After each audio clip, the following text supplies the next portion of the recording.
Alright, hello and welcome to today's episode of the Poverty Franchise Podcast. It's PJ, and today we're here to discuss the NFL Roundup. Am I going to upload this around the same time that Urinating Tree is going to drop his Infinitely Superior video? Yes. Am I going to still do it? Absolutely. Today, we're poor. We're drinking Dr. Perky from Food Lion. When you work at Palmetto State Armory, you lose a lot of... You rarely walk out with your paycheck if we're being 100% honest. So, that's neither here nor there. Today, we're actually here to discuss the NFL Week 1 Roundup. It was a good week of football. I was at work for a fair portion of it. I tried to watch as much as I could while at work. And I did watch the Thursday and Sunday night game and the Monday night game as well, in most of their totality. And I just want to discuss some of the winners, losers, and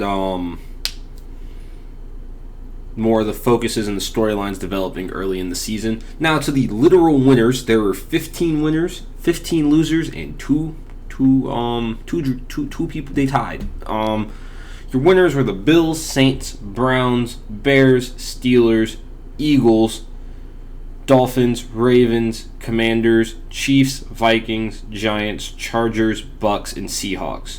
Your losers being the Rams, Falcons, Panthers, Niners, Bengals, Lions, almost the Texans, Patriots, Jets, Jags, Cardinals, Packers, Titans, Raiders, them boys, and the Broncos. Your tie is the Colts and the Texans, with Matt Ryan and Jonathan Taylor having a pretty good debut to the year. Same with Davis Mills as well. Good start to Lovie Smith's tenure with that horrible team. They get out of it with a draw. Matt Ryan looked pretty okay out there as well. The first storyline I'd like to discuss is the Cowboys. They're fucked. Good season. Not your year. As much as I like Cooper Rush as a person, he doesn't seem like a bad guy. At the same time, he is not a playoff level quarterback in the fucking slightest. I mean, in a career, he's thrown for 488 yards. He's appeared in 11 games, 3 touchdowns, and he has one start. He won his one start.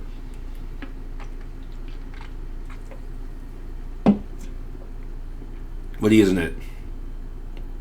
There's just no way around that. They poured a lot of money into Dak Prescott for him to get hurt again. It's not his fault. The line's kind of shit this year for the Cowboys. Have fun in that.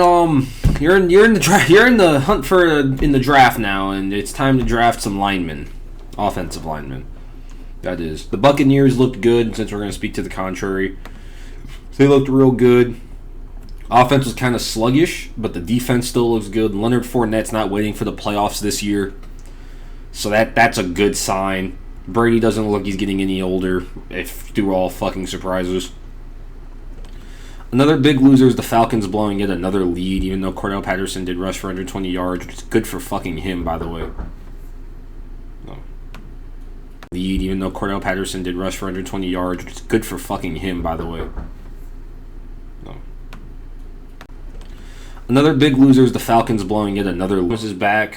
So, shit, their defense looks solid. Good for them. The Bills probably had the most dominant outing of the week. They look like they're Super Bowl contenders. The Rams and Bengals are going through a bit of a Super Bowl hangover. It's week 1. I'm not going to put too much on it. If you see the same issues with Matt Stafford and Joe Burrow turning over the ball like that, and the defense is looking a bit shaky, especially for the Rams more so, by week 4 or 5, then we should start sounding the alarm bells. The Eagles beat the Lions. I pray Dan Campbell can get it together there, man. I really do. Kyler Murray did not look good for the Cardinals at all, and probably the two biggest surprise wins would be the 3, I'd say, is how the Vikings dismantled the Packers. The Packers have no receiving core. Their line's kind of dog shit. And the defense got cooked. Was Mike Zimmer holding the Vikings back? That's arguably to say yes. I think I was very wrong about the Vikings this year, but I haven't seen Kirk Cousins play in primetime yet, so I'll come back to that point later. On to the Seahawks. Geno Smith looked good. Like, he legit looked good, and the Seahawks defense is a lot better than I thought. I thought them niggas were cooked. No way around it. I thought them niggas were cooked. coming into this game, and B, for the whole season.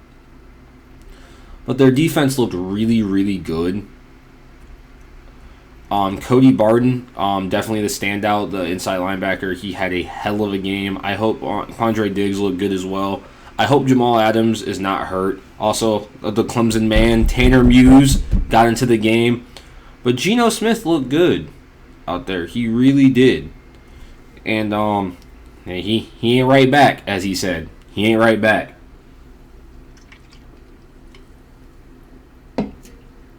But it's just week 1.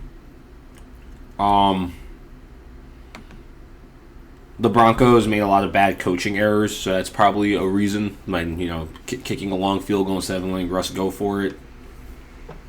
The Giants, being the Titans, inject that shit into my veins. Ryan Dabble might be the right guy for them. They still have a long way to go. I don't think the season's going to end up being successful, even because I don't think the Titans are that good of a team. I really don't. They shut down Derrick Henry to the best of their ability. And they looked like a good, fun football team. I mean, Saquon rushed for 164 yards. So, that's a great game. He actually makes him the leading rusher in the league right now. Then on to the Raiders-Chargers before I discuss my Bears. The Chargers' defense looks fucking scary. Khalil Mack went off for 3 sacks. The Raiders didn't really stand much of a chance there. The Chargers are going to have to get a bit more going on the ground and to be a Super Bowl contender, I think. But I think their defense and their passing attack is there. But onto the Raiders, good points. Davante Adams looked good. So, I'll say that there. Now, the last one I really want to discuss before I move into a couple of the storylines. The Bears. Justin Fields, they didn't pass for them year, but they got to win in that horrid conditions. And Justin Fields made the important reads, the important throws. The rush attack looked good. The defense looked good. The line held up spectacularly. We'll have to see week 2 against an angry Packers team if this is true or not. But hey, 1-0 is 1-0. And to all the 1-0 fan bases out there, 1-0, it feels really fucking good. But we'll have to see. I really like Jaquan Brisker and Kyler Gordon. I always forget the other guy's name for some reason. No, Kyler Gordon was picked before him. I like them both. They played really good out there. And I've forgotten the D lineman's name who had 1.5 sacks on the team. Roquan looked good as usual. Eddie Jackson looks like he's back. Dominique Robinson, yeah. Dominique Robinson looked good. We'll have to see if all this progresses after week 1. It's hard to make all these assumptions and stuff, but with only 1 week of football, week 1, it's usually a bit sloppier than the other weeks. Not everything's put together yet, especially for teams that don't give their starters as many preseason snaps, or the only benefit of giving your team preseason snaps. If these problems are after week 4 or 5, then they become mainline issues. And then on to the Browns and Panthers. Mayfield did not have his revenge game, and I'm sad. And the Browns didn't look that bad. With that rushing attack, I might be wrong. They might be able to hold water and make the playoffs. I might have been wrong. I don't like that at all. And then also I like to look on the Patriots, Dolphins. Mac Jones getting hurt, not great for the Patriots. That means they're kind of cooked as well. He's going to miss a few games at the minimum.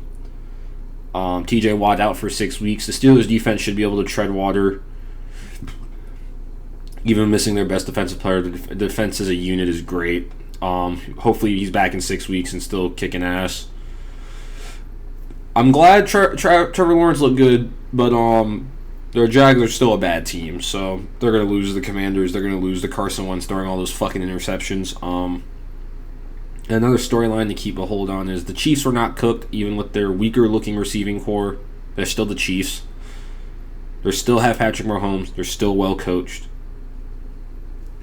And then finally, again, going back to the Packers, Aaron Rodgers and his weaker receiving core, they're going to have to step up the fuck up, or they're going to be fucking wasting this. He's getting paid $50 million a year. You can't waste these last years. You just can't. You cannot at all. But while we are here, you might as well look at the Week 2 matchups before So the week 2 matchups: Chargers Chiefs are on Thursday night. The short week divisional rival matchup. Jets Browns are at, and then it'll be. So I have probably the Chiefs getting this one. I think it is in Arrowhead. Yep, I'll have the Chiefs getting that. I think they got it in the bag. They're at home. They're coming off of a hot streak. The Chargers defense is going to be a much bigger test than the Cardinals defense is. But I think the Chiefs have the edge in that. Your Sunday 1 o'clock games: Jets Browns. The Browns, because their Jets are starting Joe Flacco. Still, God be with you. He looks just as bad as everyone thought. Commanders Lions. I think Dan Campbell can get a win there. I think they play a hard-nosed style defense. They let a lot of points up to Jalen Hurts, but I think a lot of those are going to be once turnovers. Colts Jaguars. I think Jags get dropped to 0-2. Matt Ryan will get the win. They'll be 1-0-1. Bucks Saints might be the game of the 1 p.m. time slot, because that is a good fucking game. Jameis and Tom Brady should duel. It's in New Orleans. I think the Saints could pull it off, and I'm going to put my money on that one. Panthers Giants. The Panthers are being held back by Matt Rule. Until they fire him, they're not going to do shit. So I want Brian Dabble to go 2-0, just so the Giants Giants fans can be happy, and 5-point vids isn't sad. Steelers Patriots. No Mac Jones. Steelers are probably going to pull that one out. Even if Mac Jones is back, he's going to be back kind of hurt because of his back. See what I did there? That was terrible. I know. I'll jump off a bridge. Next is Dolphins Ravens will be the last game of the 1 o'clock time slot. That one is hard to decide. It's in Baltimore. The Ravens defense looked good, but it was against the Jets, so I can't really speak much on it. So was their offense did look good. I think it's going to be a shootout. I think the Dolphins might be able to pull it out because they have just the more high-powered offense. 4 o'clock time slot, Falcons Rams. God be with you. You are the Falcons fans. You are the Rams get back up game. Seahawks 49ers. If they're starting Trey Lance, I think the Seahawks have a chance of winning the game with their defense looking as good as it did. I really do. Bengals Cowboys. Bengals, have fun with that win unless Cooper Rush turns God mode. Texans Broncos. I think Russell Wilson can get on the win column. Cardinals Raiders. I think the Raiders will get in the win column. The Cardinals will drop to 0-2 in Vegas. Bears Packers. It's at Lambeau. Aaron Rodgers is going to be mad. I want the Bears to win. I truly hope they do. I'm going to give it to the Packers, but we all know, fuck them. Packers suck. Go Bears. The 2 Monday night games: Titans Bills, and Vikings Eagles is probably the second best game of the whole week, if I'm being 100% honest. That's going to be a good one. It's going to be in Philly. I think I'm going to go Vikings. I think Mike Zimmer might have been the curse there. And the Eagles' defense didn't really stop Jared Goff and Dan Campbell's not so sophisticated offense. So if they couldn't stop Jared Goff, they're not going to be able to stop Kirk Cousins and Dalvin Cook and Justin Jefferson. Much as I like Big Play Slay, he ain't that good. And then, really, that's really it. The main storylines developing really are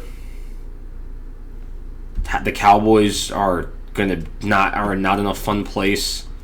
Can the Packers turn it around? Is Carson Wentz the dude in Washington?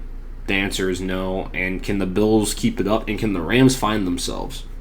I think those are your biggest storylines. And then if some teams like the Cardinals go 0-2, you're going to start seeing heads roll. Like Cliff Kingsbury will be on the hot seat if they start out 0-2 or 0-3 immediately. Matt Rule, if they start 0-2-3, he'll be on the hot seat immediately.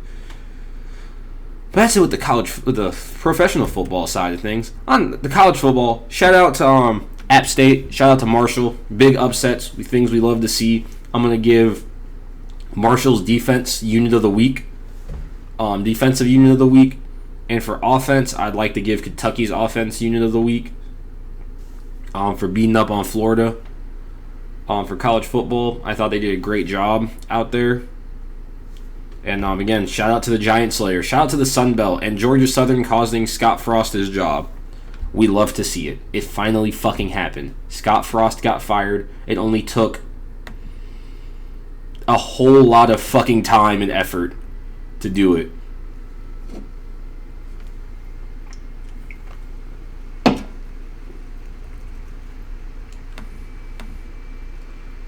But and then for Clemson, there is a goddamn problem, and it's really just the games aren't interesting right now. I'll talk about Clemson when they have an opponent that isn't Furman or Louisiana Tech. Took care of business as usual, as they should. If they didn't take care of business, I'd be crying. I don't think I would have made this video. But again, really shout out App State, shout out y'all in Boone, North Carolina. Marshall, shout out y'all in West Virginia, and shout out Georgia Southern, where my dad partied when he was in the Army. Shout out for beating Nebraska at they place. The only other thing I'd like to add about college football is Tony Elliott is as ass as we warned y'all UVA fans, and I don't know why the fuck y'all were some people were happy about him being y'all head coach. He's ass. Also, BYU winning the I'm gonna call the other holy war against Baylor. Good for them. And again, probably the biggest game of the week. Kentucky beating Florida. Kentucky shot up to the top 10. We'll see how long they can hold in the SEC there. But it's been PJ on the Poverty Franchise podcast. Champions League football's on right now. I'm watching Eurobasket. It's a good day. It's a great day. Stay safe out there. And really, just be happy. Keep watching sports. Enjoy the ones you love. And always, go Bears. Shout out all the fan bases who are 1-0. Bigger shout out to all the fan bases who are 0-1 because y'all niggas need it. It's been PJ of the Poverty Franchise podcast, signing off.